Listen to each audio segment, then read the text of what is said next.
ನಮಸ್ಕಾರ ವೀಕ್ಷಕರೇ, welcome back to important video ಅಂತ ಹೇಳ್ತಾ ಈ ವಿಡಿಯೋದಲ್ಲಿ ಏನಪ್ಪ ಹೇಳ್ತಾ ಇದ್ದೀನಿ ಅಂದರೆ, ಗೃಹಲಕ್ಷ್ಮಿ ಯೋಜನೆಯದು ಇಂದು 10ನೇ ಕಂತಿನ 25 ಜಿಲ್ಲೆಗಳಿಗೆ ಬಿಡುಗಡೆ ಆಗ್ತಾ ಇದೆ. ಆ 25 ಜಿಲ್ಲೆಗಳನ್ನ ನೀವು ತಿಳ್ಕೊಳ್ಬೇಕು. ಯಾಕಪ್ಪ ಅಂತಂದರೆ ಆ 25 ಜಿಲ್ಲೆಗಳಲ್ಲಿ ನಿಮ್ಮದೊಂದು ಜಿಲ್ಲೆ ಆಗಿರ್ಬೋದು. ಅದಕ್ಕೋಸ್ಕರ ತುಂಬಾ ಇಂಪಾರ್ಟೆಂಟ್ ಮಾಹಿತಿ ಆಗಿರ್ತದೆ. ವಿಡಿಯೋನ ಮಧ್ಯದಲ್ಲಿ ಸ್ಕಿಪ್ ಮಾಡದೆ ಕೊನೆವರೆಗೂ ನೋಡ್ತಾ ಹೋಗಿ.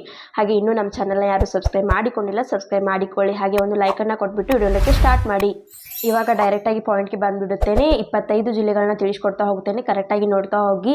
ಹಾಗೆ ದಕ್ಷಿಣ ಕನ್ನಡ, ಉತ್ತರ ಕನ್ನಡ ಮತ್ತು ಉಡುಪಿ, ತುಮಕೂರು, ಶಿವಮೊಗ್ಗ, ರಾಮನಗರ, ಚಿಕ್ಕಬಳ್ಳಾಪುರ, ಚಾಮರಾಜನಗರ, ವಿಜಯಪುರ, ಮೈಸೂರು, ಕೊಪ್ಪಳ, ಬೆಳಗಾವಿ, ಬೆಂಗಳೂರು ನಗರ, ಬೆಂಗಳೂರು ಗ್ರಾಮಾಂತರ, ಕೊಡಗು, ಹಾವೇರಿ, ಕಲಬುರಗಿ, ಹಾಸನ, ವಿಜಯನಗರ ಮತ್ತು ಬಳ್ಳಾರಿ, ಧಾರವಾಡ, ಗದಗ, ಯಾದಗಿರಿ ಇಷ್ಟು ಜಿಲ್ಲೆಗಳಿಗೆ ಹಣ ಬಿಡುಗಡೆ ಆಗ್ತಾ ಇದೆ. ಸೊ ವೀಕ್ಷಕರೇ, ಈ ರೀತಿಯಾದಂಥ ಮಾಹಿತಿ ಇತ್ತು, ಅದಕ್ಕೋಸ್ಕರ ತಿಳಿಸ್ಕೊಡೋಣ ಅಂತ ವಿಡಿಯೋ ಮಾಡಿದ್ದೆ. ನಿಮಗೆ ವಿಡಿಯೋ ಇಷ್ಟ ಆದರೆ ಲೈಕ್ ಮಾಡಿ, ಶೇರ್ ಮಾಡಿ, ಸಬ್ಸ್ಕ್ರೈಬ್ ಮಾಡಿ ಅಂತ ಹೇಳ್ತಾ ಮತ್ತೆ ಮುಂದಿನ ಮಾಹಿತಿಯೊಂದಿಗೆ ಸಿಗೋಣ. ಅಲ್ಲಿ ತನಕ bye bye, take care friends.